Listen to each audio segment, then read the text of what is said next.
How can we get our product or project teams to continuously discover and deliver high value business outcomes? Welcome to Leadership Town Square, the knowledge hub for business outcome driven leadership skills. I'm your host Suresh Shivaraman, and together let's explore the question that I raised at the start of this video.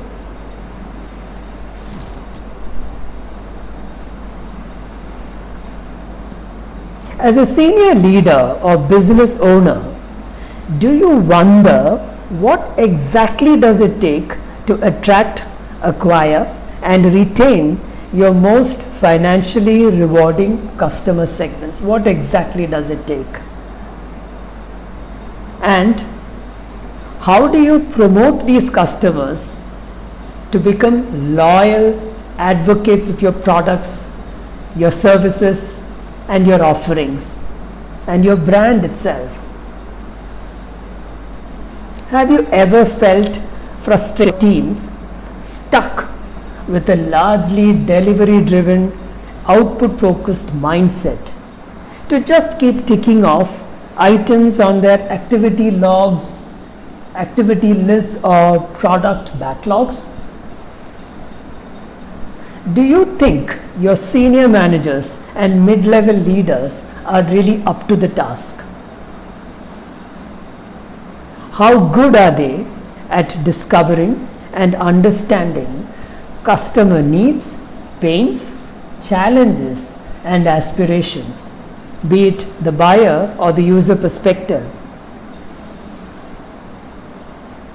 Are they able to rally their product and project teams to design solutions that address these needs, pains and gains for customers, and really manage this transition from outputs to outcomes to impact?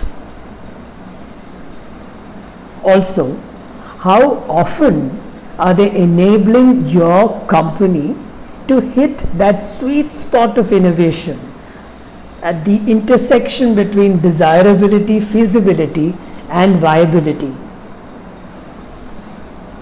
And then, are they able to translate these efforts to contribute to your North Star business outcomes, the ones that matter the most for your company and your organization's health? Have they got a structured methodology in place to do all of this? And could this hold the key to set you apart from your competition? What do you think? As Jim Collins said, greatness is not a function of circumstance. Greatness, it turns out, is largely a matter of conscious choice and discipline. Therefore, my question is, how about having a process model to build this discipline of business outcome and opportunity led planning and execution for your products, projects, programs and portfolios? An integrated multidisciplinary process model that helps you deliver superior business outcomes and impact and thereby nurture competitive advantage. I'm going to share with you the broad outline of such a process model that you could adopt to foster this discipline of business outcome led discovery and delivery of value to your customers. You can use this model to build a deep understanding of your customer, create compelling value propositions and evolve business models with the right amount of adaptability built into them, so that you can validate your business ideas and hypotheses, and finally to develop blueprints for execution. The model heavily uses visual tools, diagrams, maps and canvases. The idea is to bring out mental representations out from your heads to a visual form so that people in your organization can inspect these mental representations effectively. So let's get started. The first step is to prepare a customer experience map. The customer experience map is a very in-depth experience diagramming process. It helps you map out the entire experience, journey and life cycle of the customer from the point when they recognize the need for some outcome, some goal. From the time that they recognize the need for that outcome or goal, and then going through the motions of exploring for options, exploring for solutions, checking whether these various options and solutions that are available in the market, to what extent can they address my needs, my pains, my challenges, my aspirations. All of that process, all of that journey that the customer goes through, we can map it out in the customer experience map. And the good thing is, you can use this experience map to map out the customer's life cycle with or without your company. So what I mean is, let's say they are not aware of what you are offering from your organization, and they have figured out some alternatives, maybe some workarounds, some patchwork or something that's helping them arrive at their chosen destination. So we can even map that life cycle over here in the customer experience map. It's just that we need a different version or a different artifact in which we represent that journey. Understanding all of that visually gives you a lot of insight into potential opportunities to create value for this customer and thereby leverage that value to reach your business outcomes. That's what the customer experience map enables you. The experience map also enables you to capture the jobs to be done of the customer. The jobs to be done was popularized by Tony Ulrich and before that Professor Clay Christensen. It's all about recording the pains, gains, aspirations and challenges of your customers, making sure that it is documented properly.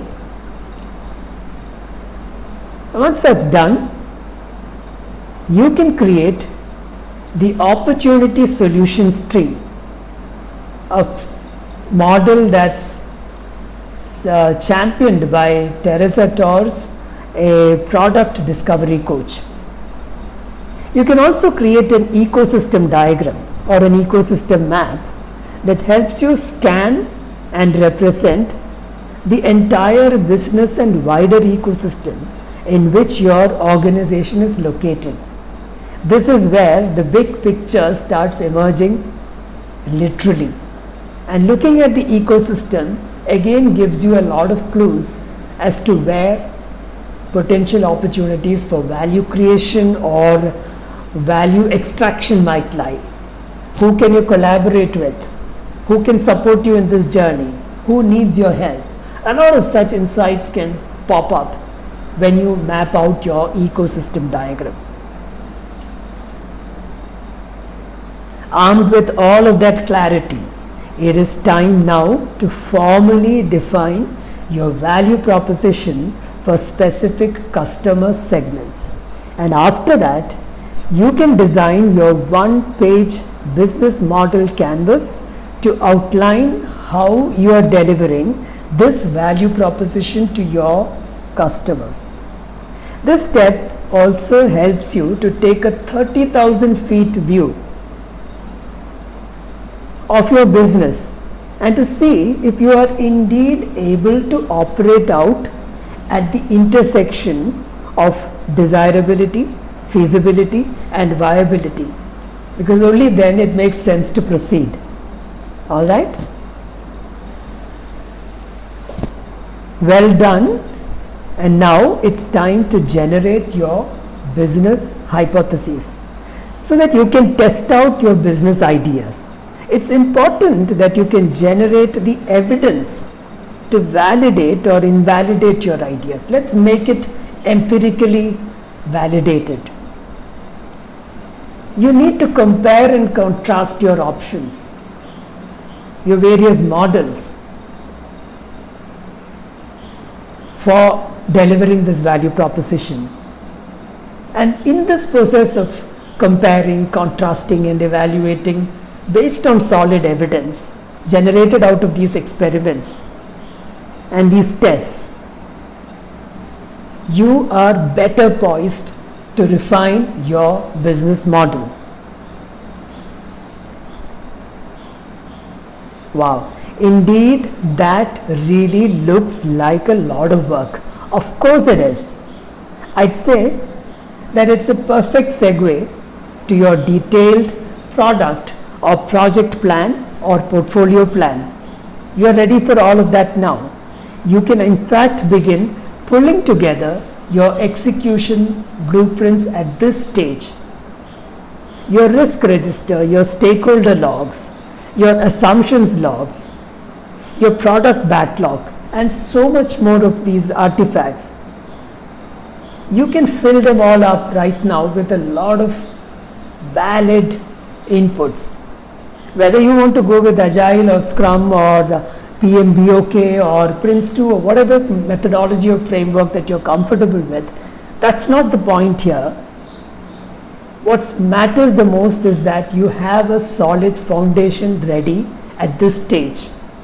Populating these artifacts is going to be much more simpler than if you had just jumped into them straight away. So plan well and execute and adapt or pivot in style as needed. That's what this process helps you with.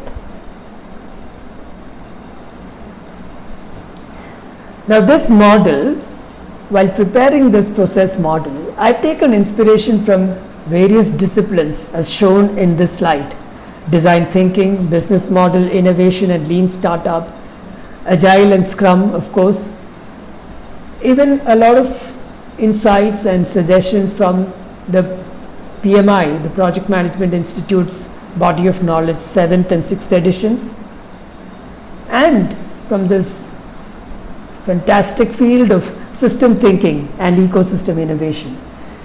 Inputs and insights from many of these disciplines have been synthesized while preparing this process model. And in upcoming videos, I hope to work with you to explore each of those sub-processes in detail. The 6 steps that I mentioned, we will go into each of them in detail. We'll work together and we'll evolve solid execution blueprints at the end of the process. And before I sign off, these are some of the reference materials that I have used. Some of the experts whose enormous experience and knowledge has also been very helpful to me while preparing this process model. So I hope to see you all soon as we get into the details of this business outcome led process model to deliver solid value to your customers. Thank you and take care.